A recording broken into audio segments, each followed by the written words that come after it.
नमस्कार। DD news पर आप देख रहे हैं समाचारों का बुलेटिन। मैं हूं लालचंद्र सिंह। अगले आधे घंटे में देखेंगे देश और दुनिया की तमाम बड़ी खबरें, लेकिन सबसे पहले इस समय की हेडलाइंस। कनाडा के बेबुनियाद आरोप पर भारत की खरी खरी। विदेश मंत्रालय ने गृह मंत्री अमित शाह पर कनाडा के बयान पर दिया कड़ा जवाब। कहा, भारत कनाडा संबंधों पर देखने को मिलेंगे गंभीर परिणाम।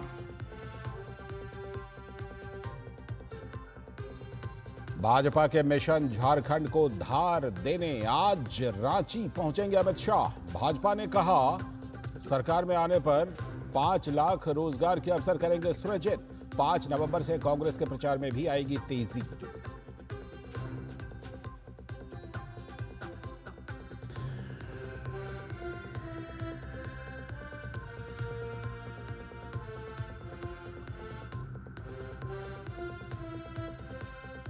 रेलवे की ओर से पूरे देश में 6 स्पेशल ट्रेनों का संचालन जारी। आज 168 ट्रेनों के जरिए यात्रियों के लिए विशेष सुविधा।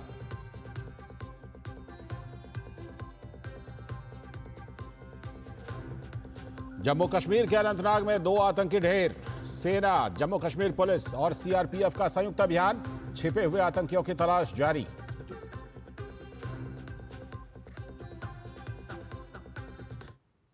ये थे इस समय तक की हेडलाइंस। अब देखते हैं खबरों को विस्तार से। इस समय की सबसे पहली और सबसे बड़ी खबर, कनाडा के मंत्री की ओर से केंद्रीय गृह मंत्री अमित शाह के खिलाफ लगाए गए आरोपों को लेकर भारत ने कड़ी आपत्ति और नाराजगी जताई है। भारत ने कनाडाई उच्चायुक्त के प्रतिनिधि को तलब किया है। विदेश मंत्रालय के प्रवक्ता रणधीर जायसवाल ने कहा कि गृह मंत्री पर कैनेडियन मंत्री मॉरिसन की टिप्पणियां बेबुनियाद हैं। उन्होंने कड़ा संदेश देते हुए कहा कि इस तरह की गैर जिम्मेदाराना हरकतों के द्विपक्षीय संबंधों पर गंभीर परिणाम होंगे। उच्चायोग यानी दूतावास के प्रतिनिधि को समन किया था। 29 अक्टूबर 2024 को ओटावा में सार्वजनिक सुरक्षा और राष्ट्रीय सुरक्षा पर स्थायी समिति कार्यवाही के संदर्भ में एक राजनयिक नोट उस प्रतिनिधि को सौंपा गया है। उस नोट में बताया गया कि भारत सरकार उप मंत्री डेविड मॉरिसन द्वारा समिति के समक्ष भारत के केंद्रीय गृह मंत्री के बारे में व्यक्त किए गए अनर्गल और निराधार संदर्भों को कड़े से कड़ा विरोध करती है।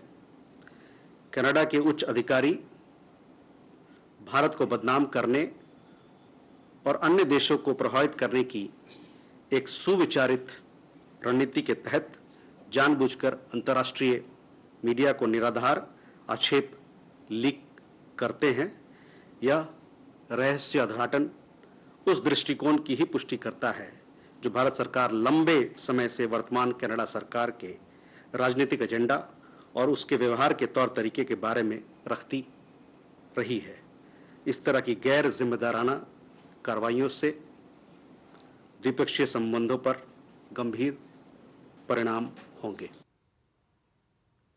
अगली बड़ी खबर पश्चिम बंगाल से, जहां कोलकाता के गार्डन रीच इलाके में हिंदुओं पर हमले के बाद पश्चिम बंगाल की ममता सरकार निशाने पर आ गई है।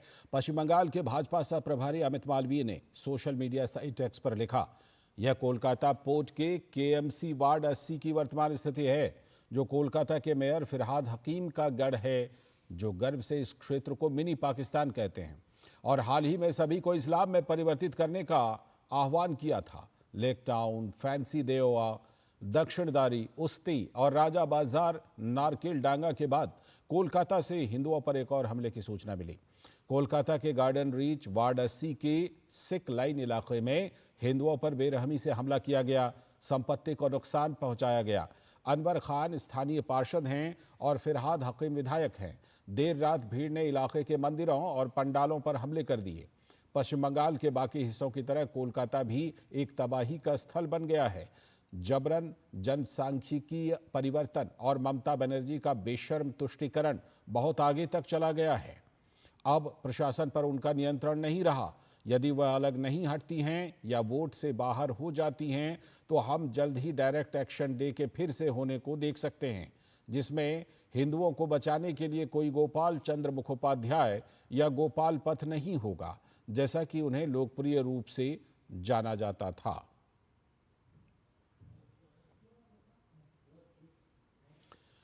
और विपक्ष भले ही महिला अधिकारों और महिलाओं के सम्मान को लेकर अक्सर सवाल खड़े करता रहता हो, लेकिन विपक्षी नेता महिलाओं को लेकर कितने संवेदनशील हैं, ये हाल ही के दिनों में उनके नेताओं की टिप्पणियों से साफ हो जाता है। बीते दिनों शिवसेना यूबीटी के सांसद अरविंद सावंत ने मुंबई की मुंबा देवी सीट से शिवसेना की उम्मीदवार साइना एनसी के लिए आपत्तिजनक शब्दों का इस्तेमाल किया। उनकी इस टिप्पणी को लेकर साइना एनसी ने कड़ी आपत्ति जताई है। उन्होंने कहा कि वो महिला हैं। साइना ने अरविंद सावंत के खिलाफ एफआईआर भी दर्ज करवा दी है। पूरे मामले में शिवसेना यूबीटी प्रमुख उद्धव ठाकरे और नाना पटोले की चुप्पी पर भी सवाल उठाए हैं। उधर झारखंड के जामताड़ा से भाजपा के उम्मीदवार सीता सोरेन पर कांग्रेस नेता और राज्य के मंत्री इरफान अंसारी ने भी आपत्तिजनक टिप्पणी की। सीता सोरेन ने उनकी टिप्पणी पर कड़ा ऐतराज जताया है। सीता ने कहा कि उनके पति नहीं हैं और आदिवासी महिला समझकर उन्हें अपमानित किया जा रहा है। उन्होंने अंसारी के खिलाफ एफआईआर भी दर्ज करा दी है।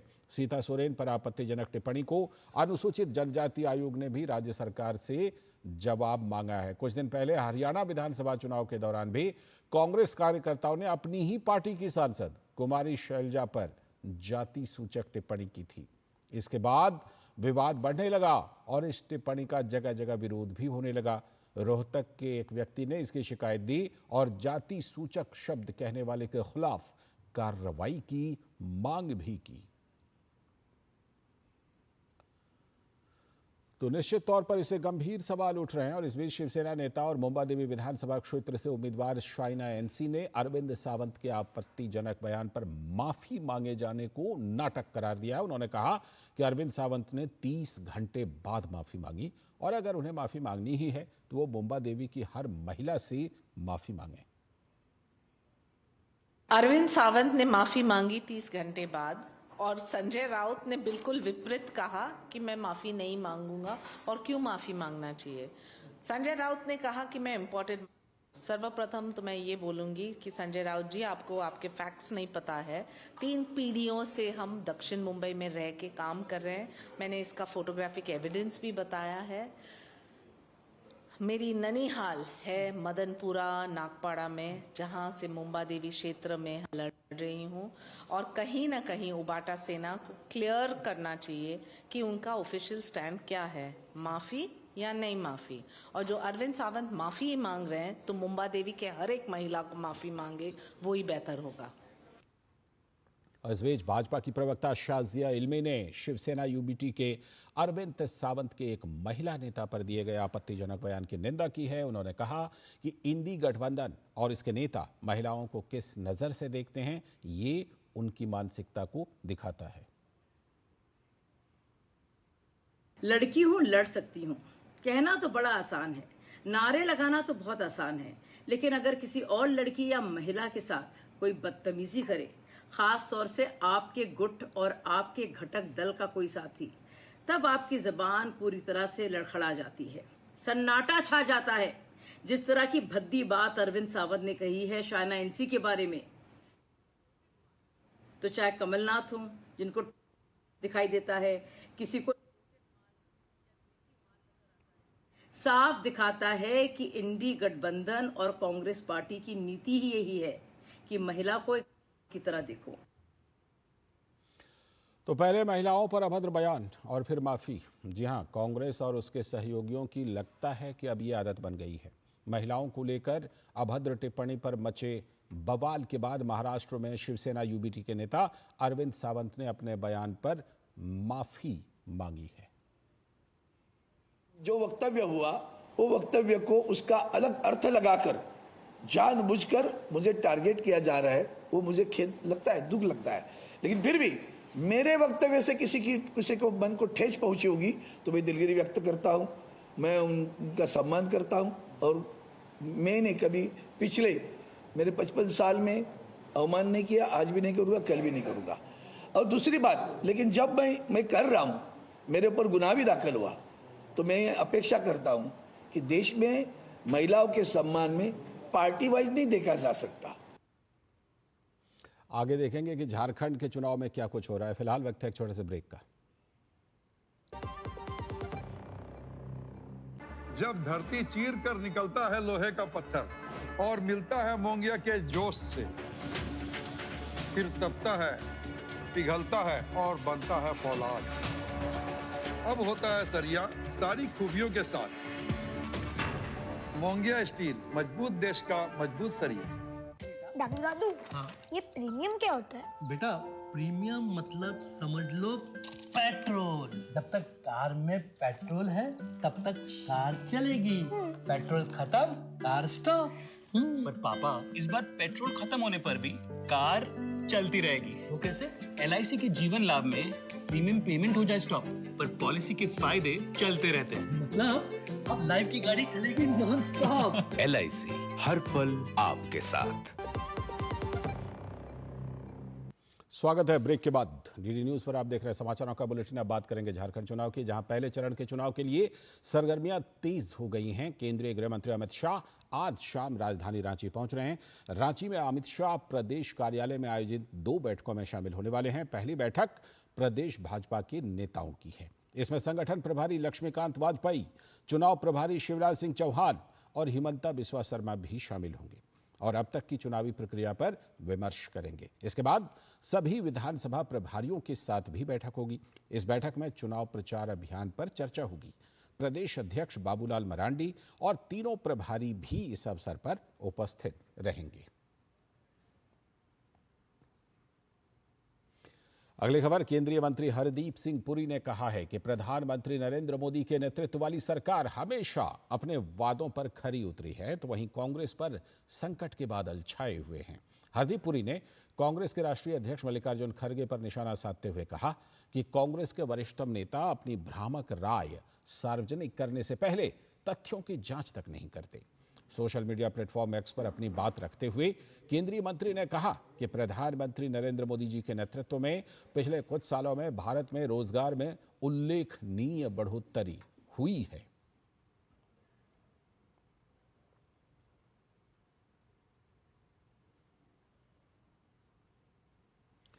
एक और बड़ी खबर, 1984 में हुए सिख दंगों के 40 साल पूरे होने पर दिल्ली हाईकोर्ट के वरिष्ठ अधिवक्ता HS फुल्का ने आज एक वीडियो सीरीज लॉन्च की, जिसमें दंगे से जुड़े तमाम पहलुओं, पीड़ित परिवारों के दर्द और न्याय के संघर्ष को तस्वीर को सामने रखा गया।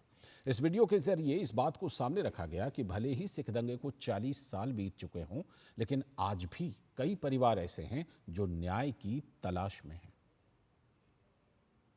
1984 में हुए सिख दंगों की 40वीं बरसी पर शनिवार को नई दिल्ली में दिल्ली हाईकोर्ट के वरिष्ठ अधिवक्ता HS फुल्का ने प्रेस कॉन्फ्रेंस की, जिसमें उन्होंने कहा कि सिख दंगों की जांच के लिए कमीशन तो जरूर बने, लेकिन न्याय अभी तक नहीं मिल सका। इस मौके पर उन्होंने दंगा पीड़ित परिवार के सदस्यों के दर्द और न्याय के लिए संघर्ष के 40 वर्ष पर एक वीडियो सीरीज भी जारी की। ये 40 साल की स्ट्रगल, उसके ऊपर हमने एक वीडियो सीरीज बनाई है। ये पूरी की पूरी लड़ाई एक तरह से डॉक्यूमेंट करके रख दी जाए, क्योंकि ये हमेशा के लिए एक तरह का रिकॉर्ड बन जाए, ये कोशिश की गई है। इस बीच दंगा पीड़ितों ने अपना दर्द बयां किया और कहा कि आज भी उनके लिए न्याय एक बड़ी चुनौती बना हुआ है। 5000 सिखों का कत्लेआम हुआ है दिल्ली में, कोई मामूली बात नहीं है। जो बसों में, ट्रेनों में, सबों में, हमारे घर की तो हम बोल देते हैं, जो बसों में, ट्रेनों में 5000 सिखों का कत्लेआम हुआ, 2 जनों को फांसी लगा, या सजा देने से हमें इंसाफ नहीं मिलता। अभी तक एक को भी फांसी नहीं हुई है। दिल्ली हाईकोर्ट के वरिष्ठ अधिवक्ता HS फुल्का पिछले 4 दशकों से 1984 के सिख विरोधी दंगों के पीड़ितों का प्रतिनिधित्व कर रहे हैं। उम्मीद यही की जानी चाहिए कि इन दंगों के तमाम दोषियों को कानून की सलाखों के पीछे लाकर दंगा पीड़ितों के घाव पर मरहम लगाया जा सके। नई दिल्ली से गौरव कुमार की रिपोर्ट, DD न्यूज। और आपको महाराष्ट्र चुनाव से जुड़ी एक रिपोर्ट दिखवाते हैं। उत्तर महाराष्ट्र में हमेशा से ही चुनावों से पहले राजनीतिक हलचल देखने को मिलती रही है, तो इस बार कैसे समीकरण यहां पर बनते हुए दिख रहे हैं, आइए देखते हैं हमारे संवाददाता की ये ग्राउंड रिपोर्ट। महाराष्ट्र विधानसभा चुनाव में सभी पार्टियां उत्तर महाराष्ट्र पर कड़ी नजर रख रही हैं। माना जा रहा है कि कृषि मुद्दों के अलावा मराठा आरक्षण इस क्षेत्र में एजेंडे पर हावी रहेगा। 47 विधानसभा क्षेत्र और 5 जिलों में फैला हुआ उत्तरी महाराष्ट्र इस बार सबके आकर्षण का केंद्र बना हुआ है। इसकी सबसे बड़ी वजह यह है कि महाराष्ट्र के कई बड़े नेता जैसे कि छगन भुजबल, एकनाथ खड़से, गिरीश महाजन जैसे नेता यहां से आते हैं। लेकिन जिस तरीके से वोटों का फ्रेगमेंटेशन यहां पर बड़े पैमाने पर हुआ है और जिस तरीके की एंटी इनकम्बेंसी यहां पर देखी जा रही है, सारे के सारे नेता जो कि इस बार चुनाव लड़ रहे हैं काफी आशंकित दिख रहे हैं। विशेषज्ञों का मानना है कि भाजपा के नेतृत्व वाली महायुति के खिलाफ वोटों को एकजुट करने की मनोज जरांगे पाटिल की कोशिश मराठा समुदाय में उनकी राजनीतिक आकांक्षाओं को लेकर संदेह पैदा कर रही है। पाटिल ने मराठा, दलित और मुसलमानों के गठबंधन की घोषणा की है और हाल ही में कुछ विवादास्पद मुस्लिम नेताओं से मुलाकात भी की है। एक फैक्टर का प्रभाव नहीं दिखेगा, सब जो प्रभाव है, जैसे धुलिये में है अनिल गोटे नाम के एक बड़े पुराने खिलाड़ी है, हर पार्टी में जाकर आए हैं और बहुत सारे ऐसे लोग हैं हर पार्टी में परिक्रमा पूरी करके फिर से वही पार्टी में आ गए, ऐसे भी लोग हैं। तो अभी इतना विश्वास लोगों में उन गद्दार लोगों के साथ नहीं रहा है, ऐसा दिख रहा है। चूंकि इस क्षेत्र के कई प्रमुख निर्वाचन क्षेत्रों में सत्ता विरोधी लहर मंडरा रही है, इसलिए प्रमुख नेता जमीनी स्तर पर गर्मी को देखते हुए सोच समझकर निर्णय ले रहे हैं। लोकसभा चुनाव परिणाम में मिले झटके को लेकर जहां भारतीय जनता पार्टी के नेतृत्व वाली महायुति एक एक कदम विधानसभा चुनाव में फूंक फूंक कर रख रही है, वहीं दूसरी तरफ महाविकास अघाड़ी के नेता भी इस प्रयास में लगे हुए हैं कि भारतीय जनता पार्टी की तैयारियों पर वो पानी फेर सकें। यह देखना दिलचस्प होगा जो उत्तरी महाराष्ट्र है, यहाँ के लोग किस विषय पर अपना मतदान करते हैं। अपने सहयोगी कपिल मस्के के साथ मुकेश कुमार शीतल, दूरदर्शन समाचार, महाराष्ट्र। तो आपने महाराष्ट्र से रिपोर्ट देखी, अब एक रिपोर्ट झारखंड से भी दिखाते हैं, जहां झारखंड में इंडी गठबंधन कई सीटों पर दोस्ताना मुकाबले के साथ चुनावी मैदान में है। रांची में संयुक्त प्रेस वार्ता कर जेएमएम, कांग्रेस, आरजेडी और सीपीआई माले ने कहा कि झारखंड में वो एक साथ मजबूती से चुनाव लड़ेंगे। हालांकि कुछ 1-2 सीटों पर जल्द ही अंतिम फैसला ले लिया जाएगा। झारखंड विधानसभा चुनाव में सीट शेयरिंग को लेकर इंडी गठबंधन ने शनिवार को रांची में एक संयुक्त प्रेस वार्ता की। इस दौरान झारखंड मुक्ति मोर्चा के नेता विनोद पांडे ने कहा कि पार्टी 43 सीटों पर चुनाव लड़ेगी और धनवार सीट पर सीपीआई एमएल के साथ दोस्ताना मुकाबला होगा। कि झारखंड मुक्ति मोर्चा प्रथम चरण में 23 सीटों पर चुनाव लड़ रही है और द्वितीय चरण में 20 सीटों पर झारखंड मुक्ति मोर्चा के प्रत्याशी होंगे। कि वहां पर झारखंड मुक्ति मोर्चा के भी प्रत्याशी हैं और सीपीआई एमएल के भी प्रत्याशी हैं। तो उस जगह पर राजधनवार सीट पर हम लोगों का दोस्ताना संघर्ष होगा। संयुक्त प्रेस वार्ता में गठबंधन के दूसरे प्रमुख दल कांग्रेस के प्रदेश अध्यक्ष केशव महतो कमलेश भी मौजूद थे।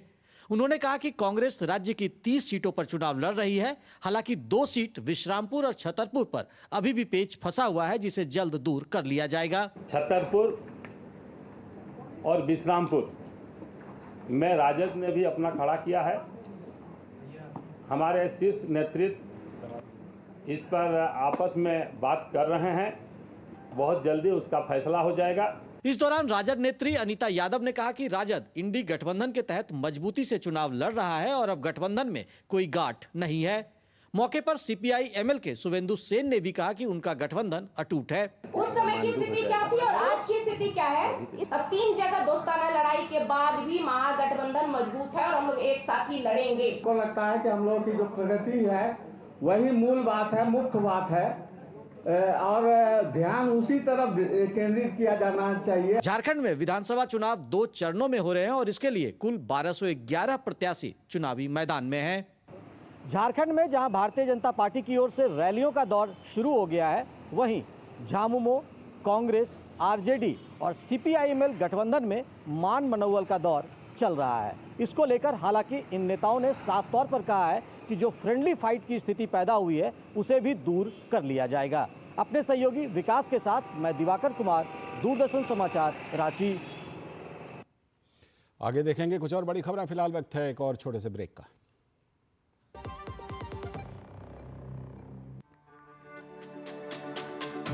मेरी पसंद, मेरी पसंद, मेरी पसंद, मेरी पसंद।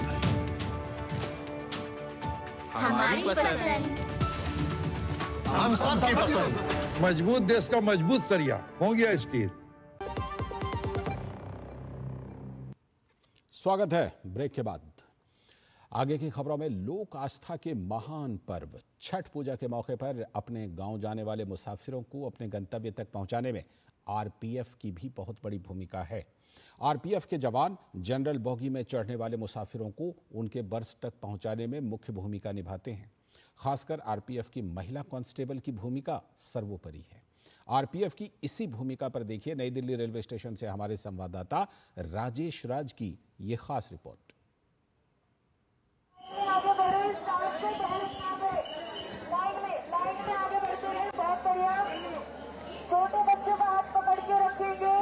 भारतीय रेल की अनेक सुविधाएं लोगों को पसंद आ रही हैं, लेकिन इन सुविधाओं को आम लोगों तक पहुंचाने के लिए, आम मुसाफिरों तक पहुंचाने के लिए जो आरपीएफ के जवान हैं वो बहुत बड़ी भूमिका का निर्वहन कर रहे हैं।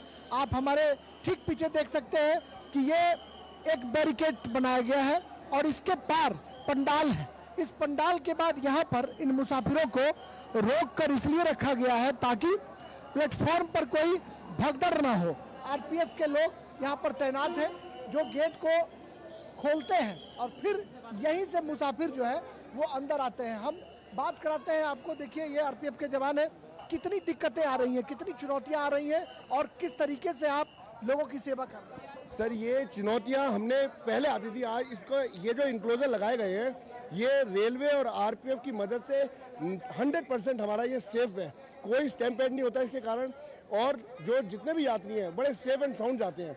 अनवरत कई दिनों से ये इसी तरीके से लोगों को प्रेरित कर रही है, लोगों को इंस्ट्रक्ट कर रही है। कितनी चुनौतियां आ रही हैं सर? 24 तारीख से हमारी ड्यूटी लगी हुई है और चुनौतियां तो सर हम सीखते रहते हैं इन सब से और ये हमारा सर मोटो भी है, सेवा ही संकल्प है। उसी के लिए हमें ये एक मौका मिला है ज़्यादा से ज़्यादा लोगों की सेवा करने का, तो हम इसको पूरे मन से कर रहे हैं। छठ का जो त्योहार है कहा जाता है कि लोक आस्था का एक बड़ा महापर्व है। कैसा फील कर रही हैं, कैसा लग रहा है राष्ट्रभक्ति? सर देखिए हमारी जो नौकरी है वो पब्लिक डीलिंग की ही है और ये सारा जो वर्ग है वो एक मजदूर वर्ग है सर, और सब लोग ज़्यादातर जर्नल डिब्बे में यात्रा करने वाले हैं, तो इनके लिए जितना भी हम लोग कर पा रहे हैं अपनी पूरे मन से कर रहे हैं और बहुत अच्छा लग रहा है कि हम इनको इनके घरों तक पहुंचा पा रहे हैं। आरपीएफ की भूमिका यहाँ पर खत्म नहीं होती है, बल्कि लाइन लगाकर उन्हें बैरिकेड से बाहर निकालकर ट्रेन की बोगियों तक बिठाना भी मुसाफिरों के लिए एक बड़ा उनके लिए धर्म है। ये लोक आस्था का महापर्व छठ के मौके पर आरपीएफ के जो लोग हैं वो अपनी भूमिका का निर्वहन कर रहे हैं। कैमरामैन पीयूष वर्मा के साथ नई दिल्ली रेलवे स्टेशन से मैं राजेश राज, डीडी न्यूज के लिए। और अब बात करेंगे अमेरिकी राष्ट्रपति चुनाव की, जहां राष्ट्रपति 2024 में अब चुनाव में सिर्फ 3 दिन बचे हैं। रिपब्लिकन पार्टी के डोनाल्ड ट्रंप और डेमोक्रेटिक पार्टी की कमला हैरिस कांटे की टक्कर में हैं। दोनों नेता मतदाताओं को लुभाने की पुरजोर कोशिश कर रहे हैं। जैसे जैसे चुनाव नजदीक आ रहे हैं दोनों एक दूसरे को नकारात्मक प्रचार के जरिए कम दिखाने में भी लगे हुए हैं। और इसी के मद्देनजर डीडी न्यूज की तरफ से संवाददाता अमृतपाल ने पेंसिल्वेनिया में आने वाले चुनाव को लेकर चल रही तैयारियों का ये जायजा लिया है।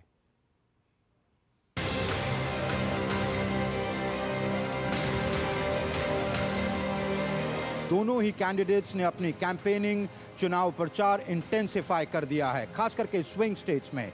मैं एक जगह, एक छोटा सा शहर कॉलेजविल अपस्टेट पेंसिल्वेनिया में हूँ। पेंसिल्वेनिया एक स्विंग स्टेट है। आपको ये दिखाने के लिए कि किस तरह का मुकाबला है, मैं इस शहर में आया हूँ जहाँ एक वर्चुअल प्लैकार्ड वॉर छिड़ गई है। अगर इस प्लैकार्ड को देखें, Trump secure border, Kamala open border, Trump low prices, Kamala high prices, Trump safety, Kamala crime. तो इस तरह के प्लैकार्ड्स दोनों ही साइड्स पर, रिपब्लिकन्स और डेमोक्रेट्स की साइड पर। अब अगर डेमोक्रेट्स के प्लैकार्ड्स देखें तो Harris Walz for truth, hope and unity, इस तरह के प्लैकार्ड्स पब्लिक प्लेसेस पर, लोगों के अपने पर्सनल स्पेसेस पर, घरों के लॉन्स पर लगे हुए हैं। इनफैक्ट दोनों वोटर्स एक दूसरे पे तोहमत और इल्ज़ाम लगा रहे हैं कि दूसरा वोटर बेस वैंडलिज्म कर रहा है, उनके प्लैकार्ड्स उखाड़ रहा है। यहाँ पेंसिल्वेनिया में इस वक्त मुकाबला काफ़ी नज़दीकी है, 50-50 परसेंटेज पॉइंट्स पर दोनों कमला हैरिस और डोनाल्ड ट्रंप आके अटक गए हैं। इनफैक्ट अपने वोटर बेस को लुभाने के अलावा वो दूसरे के वोटर बेस में सेंध लगा रहे हैं। इस प्लैकार्ड को देखिए, मैं काफ़ी हैरान हुआ था जब इसको देखा। ये कह रहा है Republicans for Harris Walz. Kamala Harris Democrat हैं। This has been the worst 4 years I've ever seen. Gross incompetence, but total failure, disaster under Kamala Harris. Nobody knows I say all the time, if you say Harris, nobody knows who the heck we're talking about, right? One of the most consequential elections of our lifetime, and we have work to do, but we like hard work.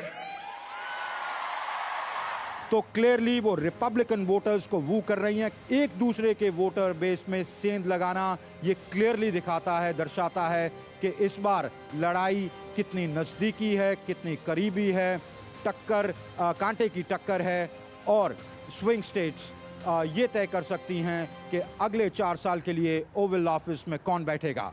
I think that it's very heated. Both sides are kind of like either scared or they hate each other. The individuals that's running right now should bring more of unity instead of division. With the false narratives that's being pursued on both parties, Republican and Democratic, they're not bringing a unity. The Democrats are very concerned that their base might not come out. Hardcore Republicans are charged up, but there's a big question of whether or not Donald Trump is going to get the votes that he needs as well. Cameraman Sanjay जैना के साथ Amritpal Singh, कॉलेजविल, upstate Pennsylvania. Bharat में जब नेता एक दूसरे पर हमले करते हैं तो कई बार आप परेशान हो जाते होंगे, लेकिन ये रिपोर्ट देखिए, वहां पर भी हमले होते हैं। वक्त है एक ब्रेक का। ब्रेक के बाद जब लौटेंगे तो देखेंगे खेल के मैदान से कुछ खबरें। जब धरती चीर कर निकलता है लोहे का पत्थर और मिलता है मोंगिया के जोश से, फिर तपता है, पिघलता है और बनता है फौलाद। अब होता है सरिया सारी खूबियों के साथ। मोंगिया स्टील, मजबूत देश का मजबूत सरिया। स्वागत है ब्रेक के बाद। आगे की खबरों में अर्जेंटीना टीम और इंटर मिलान के खिलाड़ी लाउतारो मार्टिनेज ने गोल्डन फुट अवार्ड 2024 अपने नाम कर लिया है। मार्टिनेज ने 2023-24 सीजन में सभी प्रकार की प्रतियोगिताओं में 44 मैचों में से 27 गोल किए, जबकि 7 असिस्ट किए। तो वहीं इस सीजन में अभी तक 12 मैचों में 5 गोल किए हैं, जबकि 4 में असिस्ट किया है। गौरतलब है कि बैलोन डी ओर अवार्ड में मार्टिनेज को 7वां स्थान हासिल हुआ था। मार्टिनेज ने बैलोन डी ओर अवार्ड में खुद को मिले 7वें स्थान पर नाखुशी भी जताई थी। इसके साथ इस बुलेटिन में इतना ही, लेकिन डेली न्यूज और खबरों और कार्यक्रमों का सिलसिला लगातार जारी। हमें दीजिए अनुमति। नमस्कार।